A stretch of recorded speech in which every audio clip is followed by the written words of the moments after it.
안녕하세요. 책 읽어주는 오드리의 도서관입니다. 오늘 소개해드릴 책은 블룸버그 선정 세계 1위 미래학자 제이슨 생커의 미래 예측 보고서 코로나 이후의 세계입니다. 저자 제이슨 생커, 출판사 미디어스피입니다. 저자 제이슨 생커는 프레스티지 이코노믹스와 퓨처리스트 인스티튜트의 회장이며 세계에서 가장 정확한 금융 예측가이자 미래학자 중 한 사람으로 평가받고 있습니다.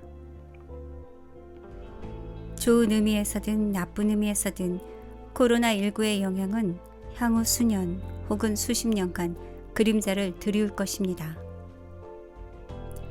앞으로 미래는 어떻게 되는 것일까? 19개의 주제 중 일자리, 교육, 부동산, 농업, 리더십의 미래에 대해 살펴보겠습니다.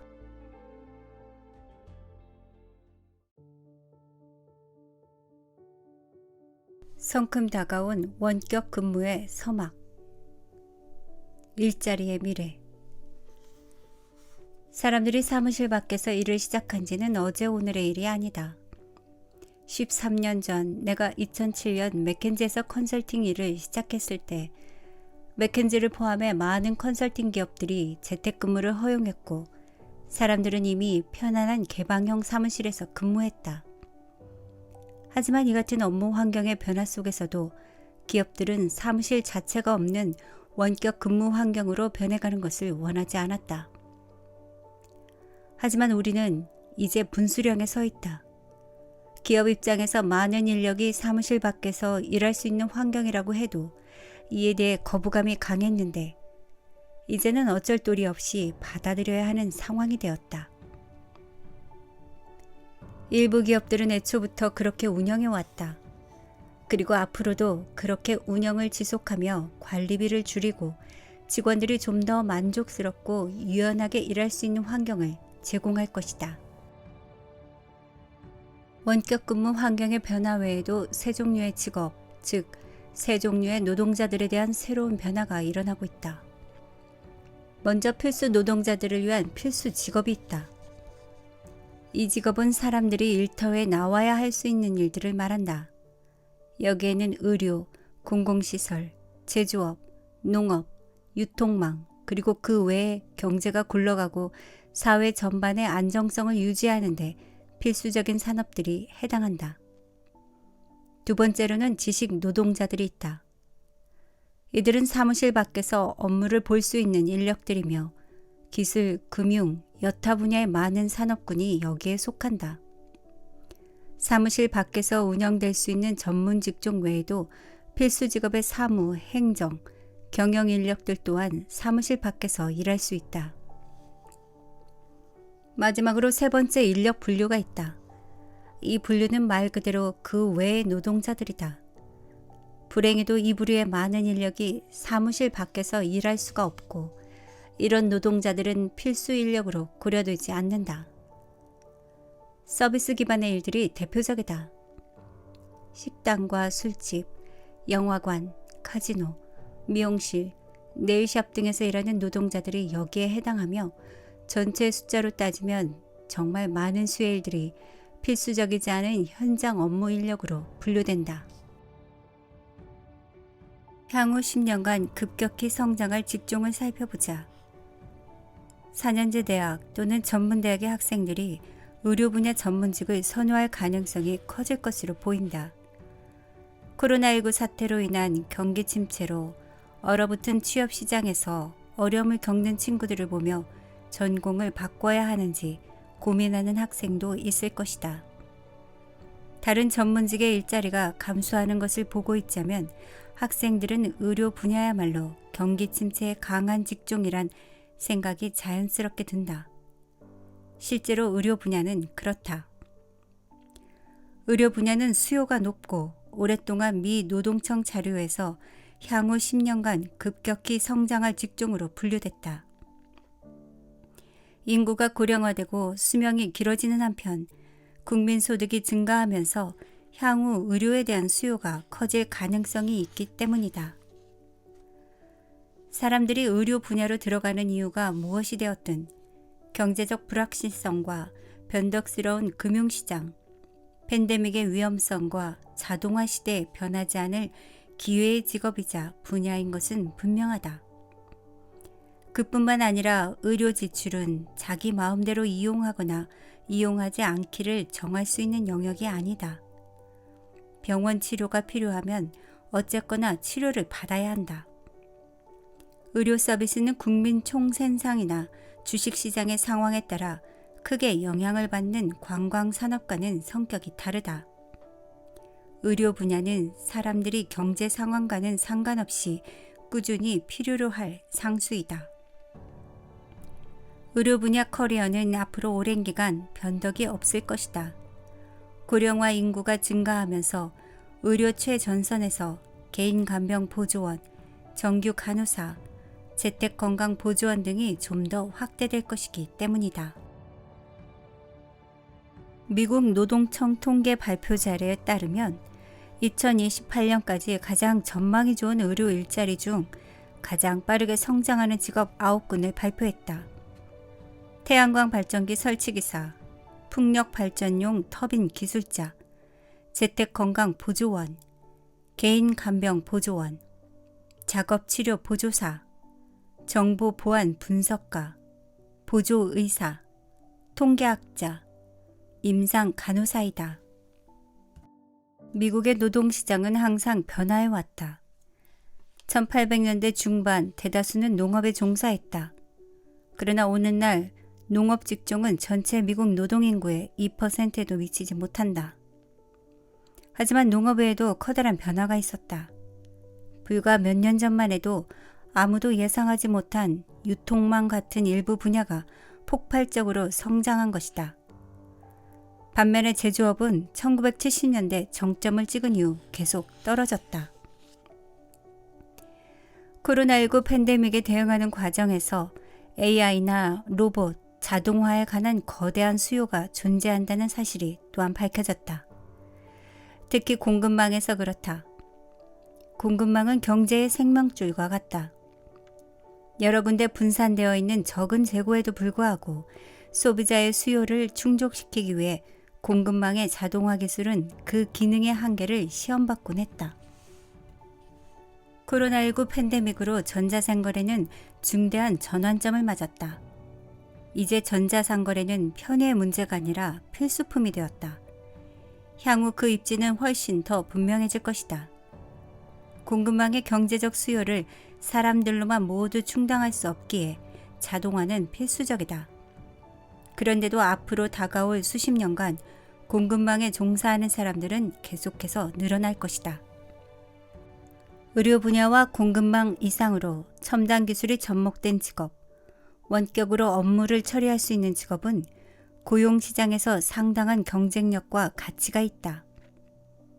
이런 직업은 이미 우리 사회 곳곳에서 찾을 수 있는데 바로 지식 노동자로 산다는 것, 기술을 통해 원격으로 업무를 처리할 수 있다는 것은 직업 종말의 시기에 살아남는 방법이라는 사실이다. 재택근무 직업이 갖는 부가가치는 분명하다. 직장인들에게 재택근무는 시간, 연료 및 기타 비용의 지출을 줄여준다. 고용주로서는 사무실 공간, 주차 공간, 장비 시설, 사무실 용품 등 다양한 지출이 줄어 비용 절감으로 이어진다. 물론 기업을 공격하는 사이버 안보 위협에 노출된다거나 지식 인프라가 분산된다는 우려가 있지만 사람들이 재택근무를 할 때 여러 면에서 안정성이 훨씬 높다. 미래 전문직을 살펴보면 원격 업무를 기반으로 한다. 의료 서비스, 유통망, 제조업, 무역 등은 여전히 현장에서 일할 노동자가 많이 필요하다.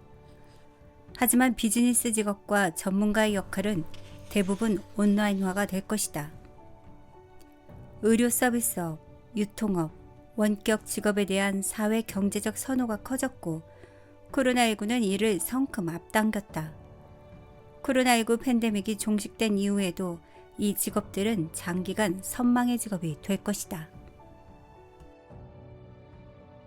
온라인 교육의 3가지 트렌드. 교육의 미래. 코로나19 팬데믹의 경험을 통해 교육의 미래에서 3가지 중요한 변화가 일어날 것으로 보인다. 핀테크에서 발견한 3가지 트렌드.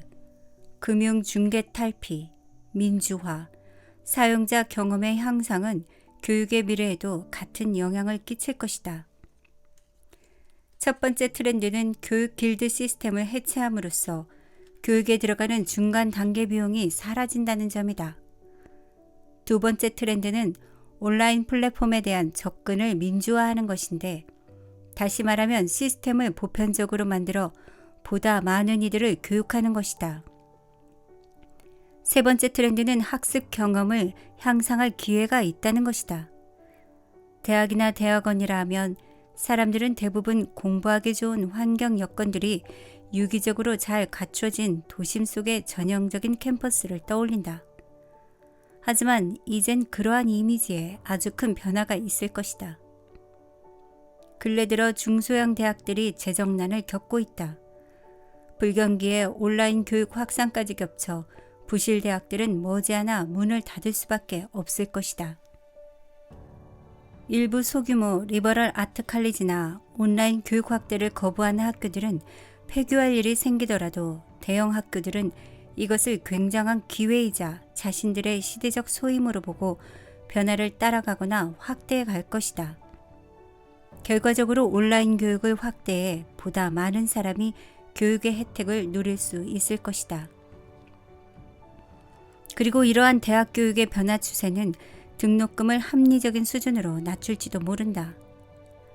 기억해야 할 사실은 많은 사람이 교육 분야에 종사하려는 이유가 사람들을 가르쳐 배우게 하기 위해서라는 것이다. 초등, 중등, 고등 및 전문 교육 영역 어디서나 마찬가지다.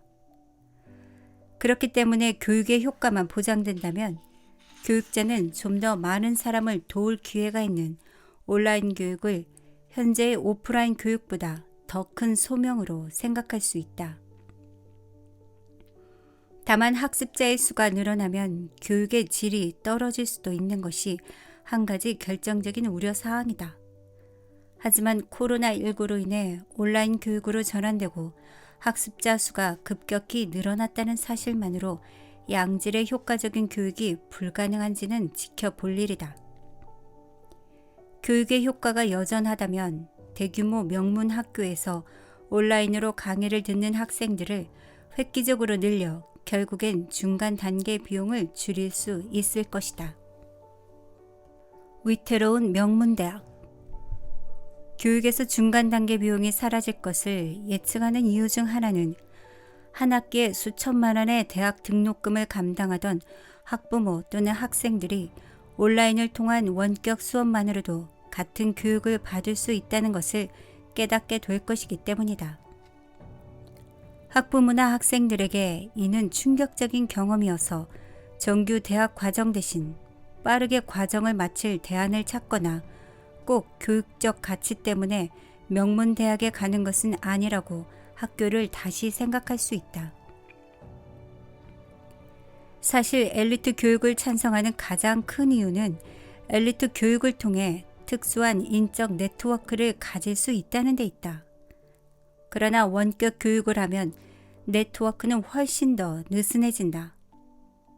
이미 오래전부터 엘리트 고등교육기관들은 온라인 과정을 제공해 오고 있다.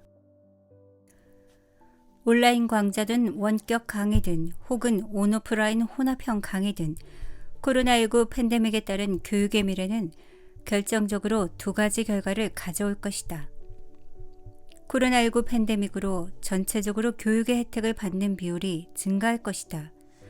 하지만 그와 동시에 온라인으로 진행되는 강좌 수 역시 기하급수적으로 증가할 것이다. 사람들은 학비가 너무 비싼 일부 고급 교육에 대해 반발할 것으로 보인다. 과거에는 사람들이 교육의 비싼 가격을 지불할 용의가 있었다. 그랬을 때 보장되는 확실한 네트워크가 있었기 때문이다. 아무리 온라인 강좌에 네트워크적 요소를 넣어 구상하고 설계해 제공한들 온라인 강좌만으로 영향력 있는 교수, 이론가, 수상자, 그리고 훗날 미래 지도자가 될 동료들과 장기적인 관계를 맺어가기란 쉽지 않다. 사람들이 네트워크를 첫 번째 가치로 여기고 교육을 그 다음으로 생각한다면 리버럴 아트 칼리지뿐만 아니라 명문대학들의 학비 또한 약간의 가격 하락을 겪을 수밖에 없다. 그리고 학생들은 네트워크를 위해 학교 밖으로 대체할 만한 경험을 찾아 나설 것이다. 장담할 수는 없지만 비싼 비용을 지불하고 듣는 온라인 강의를 유튜브 보듯 수강하는 자녀들을 보며 학부모들이 어떻게 생각할지 상상해보라. 이는 예상할 만한 부작용 중 하나이다. 부동산 업계에 불어닥칠 6가지 변화. 부동산의 미래. 부동산 산업은 코로나19의 여파가 상당할 것으로 보인다. 부동산 분야와 관련하여 6가지 전망을 제시하고자 한다. 첫째, 재택근무를 하거나 원격으로 업무를 처리하는 사람들이 늘어날 전망이다. 핵심은 사람들의 재택근무가 늘어나면서 기업들이 물리적인 사무실 공간을 점점 필요로 하지 않게 될 것이라는 점이다. 사무실 공간을 이용하지 않으니 대여 비용을 아껴 기업들은 지출을 줄일 수 있을 것이다. 물론 사무실 건물을 소유하고 있다면 재정 부담이 되겠지만 말이다. 일부 기업의 첨단 사무실은 호텔이나 아파트, 복합시설 등으로 용도 변경이 될 수 있을 것으로 보인다. 물론 여기에는 한 가지 핵심적이지만 충분히 개연성 있는 전제가 필요하다. 재택근무로 전환하는 추세가 코로나19 팬데믹 시기에 나타난 수준으로 계속 이어지고 땅값이 비싼 도심에 상업시설이 필요 이상으로 많다는 공감대가 형성되어야 한다. 둘째, 코로나19로 커다란 영향을 받는 부동산이 자영업 가게들이다. 전자상거래는 꾸준히 대안으로 주목받아 왔지만 코로나19 팬데믹으로 결정적인 계기를 맞았다.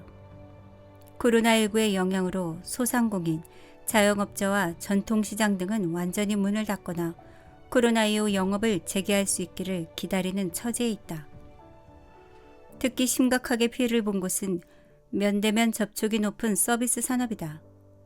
접촉 감염의 위험을 줄이고 확산세를 잡기 위해 강력한 대처가 필요했기 때문이다. 특히 마사지 테라피, 네일 아트, 미용실 등은 사람 간 접촉이 자주 일어나기 때문에 코로나19의 확산을 줄이기 위한 일련의 조치들을 피하기 어렵다. 아마도 많은 소상공인과 자영업자들이 문을 닫고는 영업을 재개하지 못할 것이다. 게다가 코로나19 이후 전자상거래에 대한 의존도는 훨씬 증가할 텐데 자영업 부동산들의 손해는 갈수록 늘어나 코로나 이후 업계 전체가 문을 닫는 위기에 처할지도 모른다. 부동산의 미래를 내다볼 때 세 번째 커다란 변화는 주택부동산 시장의 타격이다. 직장으로 돌아가지 못하거나 기업이 망하는 상황이 되면 대출금을 갚지 못하는 것은 물론이고 거주주택에서 퇴거하거나 파산을 신청하는 일이 생길 수 있다. 금융시장의 실패가 국가 수준으로 번지는 것을 막기 위해 정부가 나서서 대출시장에서 중개를 돕더라도 주택 소유자가 대출 담보물에 대해 디폴트를 선언하는 것을 모두 막지는 못할 것이다. 넷째, 미국의 예로 관광 밀집 지역인 라스베거스, 올란도, 뉴올리언스 등의 상황이 매우 우려된다는 것이다. 카지노와 테마파크는 대표적인 관광지역으로 코로나19 전염 고위험 지역에 분류돼 강제로 폐쇄되었다. 코로나 사태가 연장되면 앞서 언급한 도시들은 상대적으로 좀 더 충격이 크리라 예상된다. 코로나19 팬데믹이 빠르게 끝난다고 하더라도 관광 수익은 예전 같지 않을 것이다. 가처분 소득은 천천히 회복하겠지만 제한 조치가 공식적으로 끝이 난 이후에도 주요 관광 도시들은 경제적 타격에서 쉽게 벗어나지 못할 것이다. 다섯째, 사람들의 업무 공간에 대한 선호가 변할 것이다. 직원들이 가까이 붙어서 업무를 보던 기존 사무실 공간보다는 각자 흩어져 업무를 진행할 주택 공간을 보다 선호할 것이다. 또한 주택 구매자들은 도심 근처의 아파트보다는 교외의 널찍한 단독주택을 선호할 것으로 보인다. 부부가 재택근무하고 자녀들은 온라인으로 수업을 대체하는 가정이라면 이러한 선호는 더 뚜렷하게 나타날 것이다. 학교든 직장이든 가족들이 한 지붕 아래서 온라인으로 일을 처리하는 상황이라면 물리적으로 오갈 필요가 없는 학교나 직장과 가까운 아파트에 굳이 살아야 할 이유가 없고 그럴 바에는 공간이 넓은 주택을 선호할 것이다. 마지막으로 6째, 물류창고와 유통센터에 대한 수요가 증가할 것으로 보인다. 유통망이나 전자상거래는 그 특성상 본질적으로 이러한 수요를 견인하는 주요 요인이 될 것이다. 부동산에서 6가지 중요한 전망에 대해 살펴보았다. 일부는 아주 새로운 전망이 아니지만 코로나19가 사람들의 인식과 선호를 바꾸었고 변화의 속도를 높였다. 코로나가 던진 식량 충격. 농업의 미래. 코로나19가 가져온 사회 경제적 변화는 농업에도 고스란히 영향을 미쳤다. 과일, 채소, 달걀, 고기, 치즈 등 신선식품을 중심으로 부족 현상이 심각해지면서 농업 분야 직종들이 주목받고 있다. 음식은 매슬로의 욕구 단계설에서 가장 낮은 층에 위치한다. 말하자면 음식이 가장 원초적인 욕구다. 대부분의 미국인은 음식을 당연하게 주어지는 것으로 아는데 이 당연한 현실에 문제가 발생하리라고는 생각하지 못했다. 아마도 미국이 주요 식량 수출국인 탓이 크다. 감사한 사실은 미국의 식량 생산은 소비보다 많다는 것이다. 하지만 유통망이 타격을 입고 신선식품이나 일부 식재료를 구하는 것이 어려워지면서 식품 시장은 코로나의 실제적 영향을 받게 됐다. 코로나의 충격으로 사람들은 자연스럽게 필요한 농산물을 집에서 직접 재배하는 일에 관심을 두게 됐다. 내가 개인적으로 아는 사람 중에도 코로나19 팬데믹으로 집에서 텃밭을 가꾸기 시작한 사람들이 있다. 지인 중에는 집에서 직접 신선식품들을 얻기 위해 닭이나 다른 가축들을 키우기 시작한 이들도 있다. 사람들이 이렇게 직접 나선 것이 결코 유별난 일이 아니다. 최근 몇 주 동안 공기업, 사기업을 막론하고 여러 CEO와 임원진에게 전화를 많이 받았는데 나는 시장에서 구할 수 없는 치즈, 육류, 과일, 채소, 생선 등을 온라인에서 어떻게 구할 수 있는지 팁과 요령을 공유했다. 전 세계 대부분 국가가 식량을 포함해 기초 생필품조차 구매하기 어려운 현실을 목도했다. 21세기에 이런 문제가 일어나리라고는 상상도 하지 못했다. 달걀이 필요하면 닭을 길러야 한다고는 생각해 본 일이 없는 것이다. 그런데 상상도 못한 그 일이 비즈니스 전문가들에게 새로운 패러다임이 될지 모른다는 것이 소름 끼친다. 일자리 면에서는 미국의 농업 분야 종사자들은 많이 감소해왔다. 1800년대 중반 농업 분야 일자리는 노동 인력의 대다수를 차지했지만 오늘날 미국 내 농업 분야 인력은 2%에 불과하다. 그러나 앞으로 수년간 좀 더 많은 사람이 농업 분야를 찾을 것이고 그 인기는 10년간 이어질 가능성이 있다. 현재 중고등학교 학생이라면 앞으로 무엇을 하며 살지 진지하게 고민 중일 것이다. 이때 먹을 것 하나 자유롭게 구할 수 없었던 코로나19의 경험은 그들이 삶에서 중요한 결정을 할 때 영향을 미칠 것이다. 사람들이 미래의 필수적인 인력과 그렇지 않은 인력이 무엇인지 갑론을박하는 사이 놓치고 있던 주제가 바로 농업이다. 농업이야말로 전형적인 필수 산업이다. 먹을 것 없이는 우리는 아무것도 아니기 때문이다. 갈수록 리더십은 필수가 된다.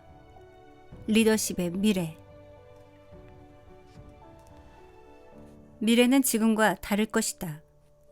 그리고 가장 중요한 변화 중 하나는 사람들이 일하는 방식이다.